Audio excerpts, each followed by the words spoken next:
El agua parece algo súper común, pero, en realidad, es una de las moléculas más raras e importantes del universo. A nivel microscópico, el agua es una molécula formada por dos átomos de hidrógeno y uno de oxígeno. Por eso su fórmula es H2O. Pero lo interesante no es solo la fórmula, sino cómo se comporta. La molécula de agua no es completamente recta. De hecho, es más parecido a una pequeña V, lo que hace que tenga dos lados, donde está el oxígeno ligeramente negativo y otro ligeramente positivo, donde están los hidrógenos. Gracias a esto se genera algo llamado polaridad, y es gracias a esta polaridad lo que hace que las moléculas se atraigan entre sí como imanes. El resultado de esto es la formación de puentes de hidrógeno. El agua se adhiere a sí misma y a otras moléculas. Y gracias a esto, que el agua tiene tantas capacidades especiales como disolver muchas sustancias. De hecho, por eso le llaman el solvente universal.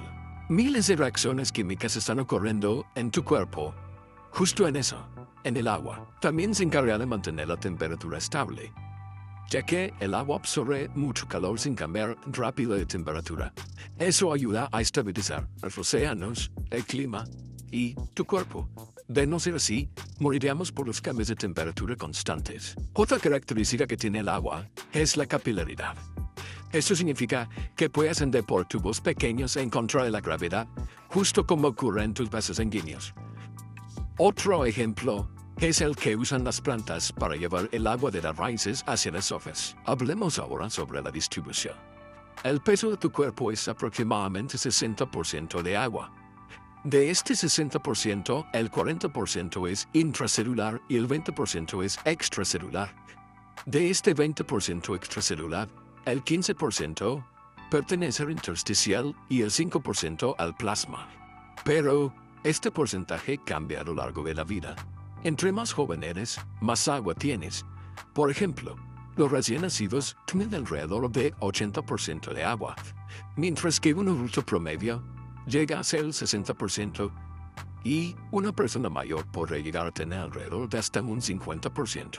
También es importante mencionar que el agua cambia conforme a si eres hombre o mujer.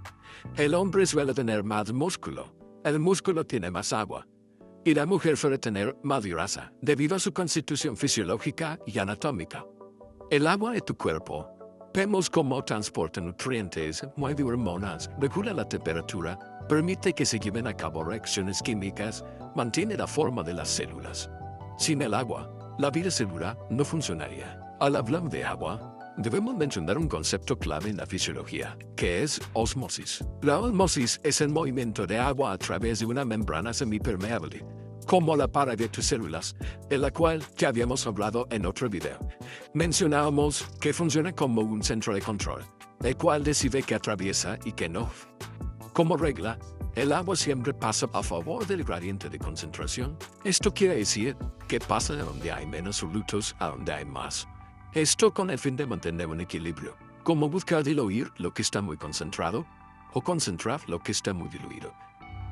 Por ejemplo, imaginemos que tu cuerpo fuera un vaso y tu sangre leche, a la cual le pondremos chocolate en polvo para hacer un batido. Este chocolate representa los solutos como sales y proteínas de tu sangre. Si pusiéramos demasiado chocolate en el vaso con leche, quedaría muy concentrado. Y por el contrario, si pusiéramos muy poco chocolate, el vacío quedaría muy diluido. Es aquí donde ocurre la magia de la fisiología. Imagina que dividimos el vaso con una red tan fina que las sales y las proteínas no pueden atravesar, pero el líquido sí. En lugar que las sales y las proteínas se muevan para reproducirse, sucede lo contrario. El agua se mueve. Ahora, para saber cómo sobrevive la célula al medio acuoso en tu cuerpo, debemos conocer algunos conceptos de tonicidad. Isotónico es el estado de paz para la célula. La cantidad de solutos que hay dentro y fuera de ella es exactamente igual. Aquí no hay movimiento de agua. Pero esto puede cambiar cuando el exterior se vuelve hipotónico, es decir, por fuera de la célula hay menos solutos, por lo que el agua, fiel a su regla de oro, percibe que el interior está muy concentrado, por lo que el agua entra y la célula empieza a hincharse. Y si no para de entrar agua, la tragedia ocurre. La célula explota. Un final desastroso para nuestra pequeña amiga, ¿verdad? Ahora veamos el otro lado de la moneda. Si el exterior está muy saturado de solutos, estamos en un ambiente hipertónico. El agua dentro de las células abandona su hogar para ir a diluir el exterior. Sin su agua, la célula pierde su estructura y empieza a encogerse, arrugándose. A este triste proceso de deshidratación se le llama crenación. Nuestra célula ahora parece una pasa, incapaz de cumplir sus funciones vitales. Muy bien. Ahora daremos un concepto igual de importante, el cual es el pH. Y es una escala que mide básicamente cuántos hidrogeniones libres hay en una solución. Muchos hidrogeniones es ácido, pocos hidrogeniones es alcalino. La escala va del 0 al 14, pero esta no es una escala lineal, sino logarítmica. Quiere decir que cada número significa 10 veces más. Por ejemplo, un pH de 6 es 10 veces más ácido que un pH de 7, y un pH de 5 es 100 veces más ácido que uno de 7. Por eso, que pequeños cambios pueden generar graves consecuencias. Un pH de 7 significa que hay un equilibrio entre hidrogeniones e hidroxilos. A esto se le conoce como neutro. Y un ejemplo de esto es el agua, de que si juntamos hidrógeno e hidroxilo, nos da H2O.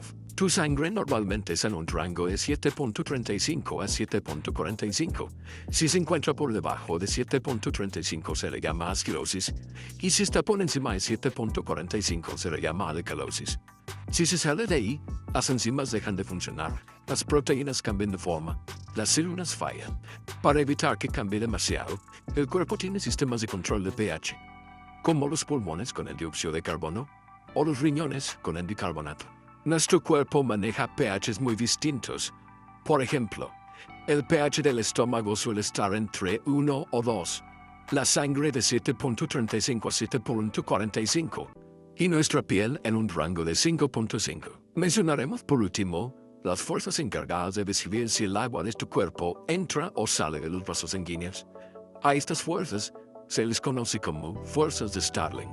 Como ya vimos, el agua en tu cuerpo no se queda quieta, está en constante movimiento entre tus vasos sanguíneos y el espacio que rodea tus células, o sea, el intersticio. Este flujo está gobernado por 4 fuerzas que juegan a las vencidas. 2 que empujan y 2 que jalan. Las presiones hidrostáticas son las que empujan. Es la fuerza que ejerce el líquido hacia las paredes del vaso. Tenemos 2. La hidrostática capilar es la que empuja el líquido hacia fuera del vaso. Es decir, intenta sacar agua al exterior. Y la presión hidrostática intersticial es el empuje del líquido que está fuera y quiere entrar al vaso. Por otro lado, las presiones oncóticas son las que jalan. Aquí es donde las proteínas, como la albúmina, se llevan a los receptores. La albúmina es mencionada debido a que es la proteína más abundante de tu sangre, y esta se fabrica en el hígado. Imagina que la presión oncótica es como un imán de agua. Donde hay proteínas, el agua quiere ir. La presión oncótica capilar son las proteínas de tu sangre que jalan el agua que está en tus vasos sanguíneos para evitar que se salga. La presión oncótica intersticial, las proteínas fuera del vaso jalan agua hacia fuera de este, aunque por lo general son muy pocas. Estas fuerzas deben de estar en equilibrio, ya que de lo contrario, podría haber fuga de líquido hacia cualquiera de los espacios que mencionamos anteriormente.